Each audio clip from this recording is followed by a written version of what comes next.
guys, welcome back to my channel. So it is officially fall and I could not be happier about it. Fall is by far my favorite season. I love everything about the fall fashion, pumpkin spice everything, and of course fall makeup. So I had originally intended on doing a fall smoky eye look for you guys, but I was in Ulta the other day and I could not resist getting the Kit & Karma eyeshadow from Stila, so I was very inspired by that to do a fall makeup look using that eyeshadow. So without further ado, let's go ahead and get started. So while I was in Ulta the other day, I picked up a bunch of new things and I plan on trying them all out for the first time on camera with you guys. So the first thing, of course, is to moisturize. So today we are going to be using the Garnier Skin Active Moisture Balm. This is the antioxidant super moisturizer. So as you guys have heard me talk about before, moisturizing is super important. I do it every single day, no matter if I'm wearing makeup or not, and I actually really liked this one, so I would definitely recommend it.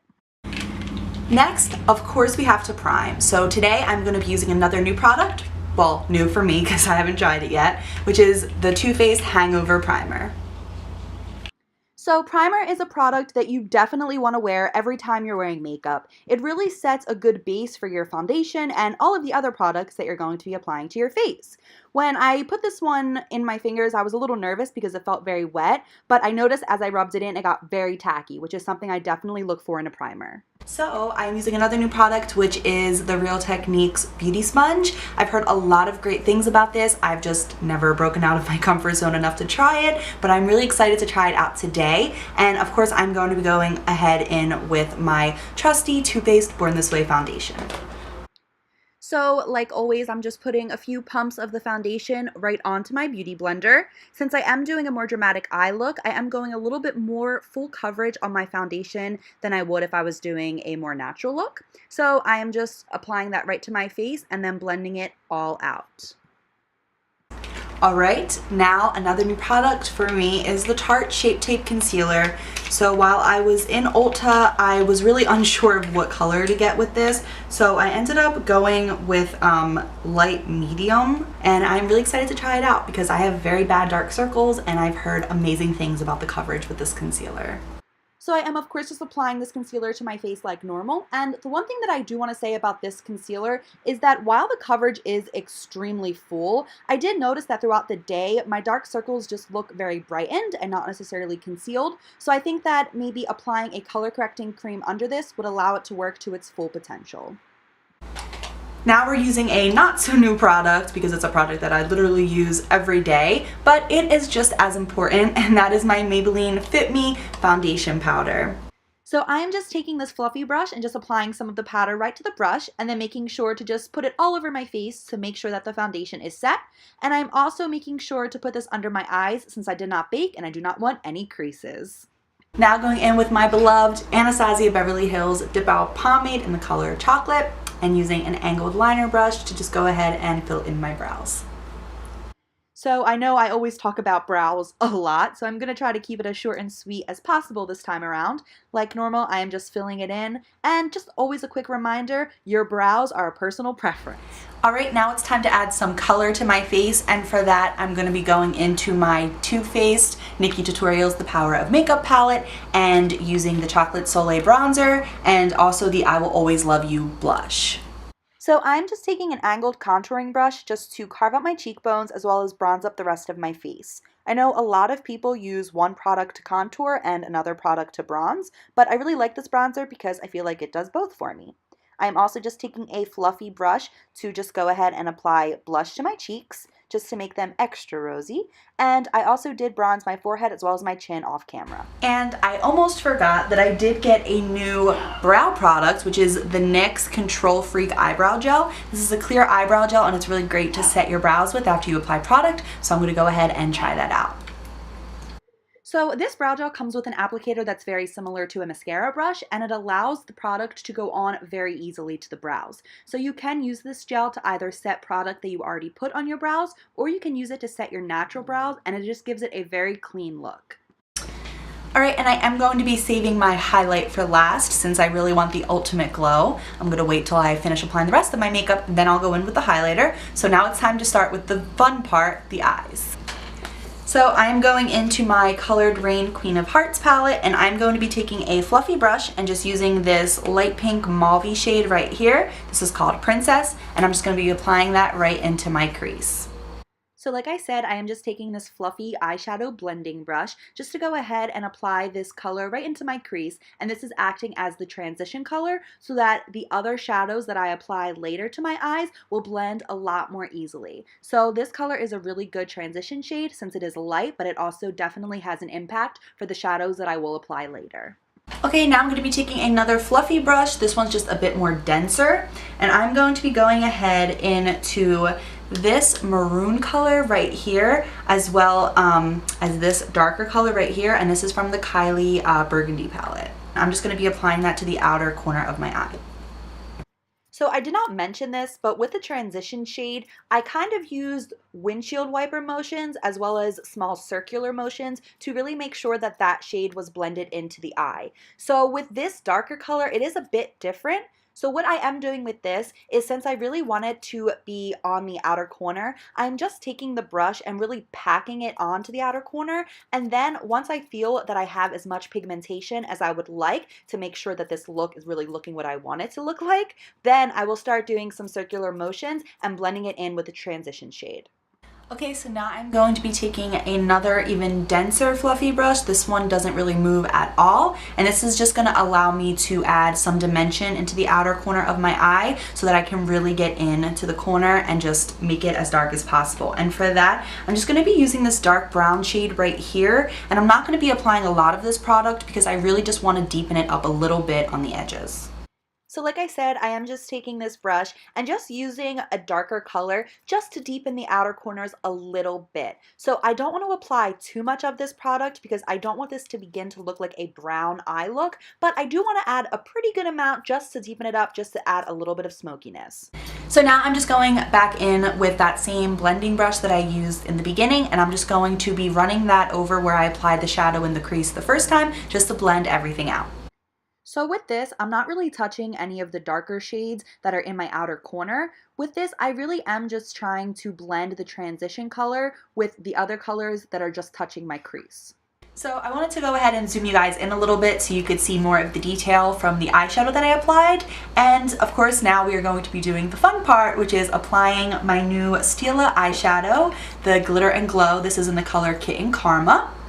And if you guys don't have one of these, please go out and treat yourself to it. This shade is absolutely stunning. I have another one of these eyeshadows and they are just amazing. They apply so easily and they dry so quickly. They're truly amazing. So if you guys don't have one of these, please go out and purchase them. They are a little pricey, but believe me, they are worth it. So before I apply that, I am going to go ahead and apply some just nude eyeshadow. I'm taking the Carly Bible palette from BH Cosmetics, and I'm going in with this nude colored right here and just taking a flat brush and just applying that to the section of my lid that I'm going to be applying the glitter shadow. This is really just setting a base for the glitter. I'm just taking this brush and applying this nude color to the first half of my lid where I plan on applying the glitter. This way, when I do apply the glitter, it will really allow it to pop. I'm not really cutting my crease, but I am just drawing a general line so I have some type of direction to follow. Okay, now it's time to apply the glitter eyeshadow. Guys, you don't understand how excited I am about this. I seriously can't wait. So I'm just going to be using the applicator that it comes with to just apply it right to my lid. You can use like any kind of eyeshadow brush and just, you know, take the pigment off of the applicator that it comes with, but I think it's easy to just use the applicator itself, so that's what I'm going to be doing today. I'm just using this applicator that it comes with and just applying glitter on that general direction where I applied the nude color eyeshadow from before. So I really am just packing this glitter on and just making it as pigmented as I want it to be. Okay, seriously, can we just take a moment because, oh my, this is so stunning. This is, I'm sorry, I cannot understand. This is so beautiful. I just want to keep applying it. This color is so beautiful. After I finished applying it to the first eye, I just went over to the other eye and did the same exact thing I did the first time. And I did go over this glitter with about 2 coats just because I really wanted my eyes to sparkle.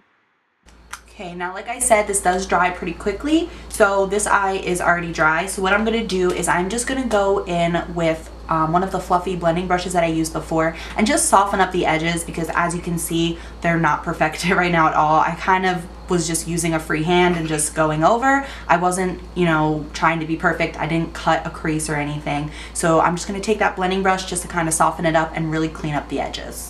With doing this, I first went into that brush I used for the transition shade and just softened up the edges where the crease is. Then I went in to the denser brush and just softened up the edges where the darker color is. With this, I really just want to make sure all the colors are blended. Alright guys, so I have officially finished completing the eyeshadow look. I really hope you guys like this because I am in awe of how amazing these Stila eyeshadows are. I can't even speak because literally all of the colors are stunning. Like there's not even one that I'm like, I wouldn't purchase that. You guys, I hate that the camera quality does no justice for how stunning these shadows are. If you have a few dollars laying around, you won't regret purchasing a few of these. Alright, so time to apply some eyeliner to this look. And another new product for me, it's the Stila Stay All Day Waterproof Liquid Eyeliner. This is just a little like sample size of it, but I've never tried this product, so I am excited to try it out. And it looks like this. And I'm just gonna go ahead and apply a basic wing. So I actually didn't know that this eyeliner was a felt tip. I generally don't really like felt tip liquid liners because I feel that they dry out very quickly. So of course I did just get this, so I'm not sure how quickly it will dry out, but for the most part it actually was very easy to apply, which I was very pleased about. So I am not the best at doing a winged liner, but I do feel like this liner did allow me to make a pretty decent wing. Alright guys, so as I'm sure you can tell, I went ahead and applied some false lashes off camera. I used the brand Ardell in the number 207, and let me tell you guys that these lashes are stunning. I am obsessed with these. To some people these might be a little too much, but I am living for this. So now I'm just going to go in with this definer brush right here, and I'm going to go back into the Kylie Burgundy palette, and I'm going to be using the 2 darker shades that we use, and I'm just going to be defining my lower lash line with that. So I'm not smoking my lower lash line out too much. I don't want it to be too dramatic. I'm really just trying to define it a little bit. Okay, so now I am going to go in with my NYC mascara and just apply some mascara to my lower lashes. I know I talked about this mascara in my last tutorial, but I just love it so much for my lower lashes. I feel like with some more intense mascaras, it really just clumps my lower lashes too much, and this one just really allows it to look flawless. Alright, now to completely finish off the eyes, I am going to go in with another flat brush, and I'm just going to be taking that same Colored Rain Queen of Hearts palette and going in with this sparkly white shade right here. This is in the color Crown, and I'm just going to be using that to highlight the inner corners of my eyes as well as my brow bone. You guys should know by now that sparkling is my everything, and that is no different for my eyes and my brow bones. So I did use this before. This is just my favorite highlighting shade for my brow bone and the inner corners of my eye. I just feel like it really brightens everything up without being too much. It really is a great shade. Alright, so that is it for eyes. Now I'm going to finish off the face by applying some highlighter, and I'm actually going to be using the highlighter from the Carly Bible palette. I'm going to be using this medium tone right here and an e.l.f. fan brush just to apply the highlighter to my face. You guys, I love the highlighters in the Carly Bible palette. They apply so flawlessly and just give you the ultimate glow without it looking too much. It just really makes it look like you're glowing from the inside, and that's something that I love because I really love glowing a lot, but at the same time, I don't want it to look like I just have a white stripe across my face. These Carly Bible highlighters are amazing because they really just let you look naturally glowy. Alright, and then to completely finish off this look, I have to of course apply some kind of lip product. So for that, I'm going in with the Stila Stay All Day Liquid Lipstick. This is in the color 04 Aria, and I'm just gonna apply that to my lips. So the first thing I want to say about this lipstick is that it smells amazing. Other than that, it does apply very easily. It's very soft to the lips. Since it is a dark color, though, you have to be careful with how precise you're being, but if you do mess up, there's always concealer. Alright guys, and that concludes this pink toned fall makeup tutorial. I really hope that you guys enjoyed this because I had a lot of fun creating this look, and I especially had a lot of fun trying out all my new products, especially of course my new Stila eyeshadow. I had a ton of fun and I really hope that you guys enjoyed this. If you did, then please show me some love and comment, like, and subscribe to my channel, and I will of course see you guys on the next one. Happy fall everybody! Bye!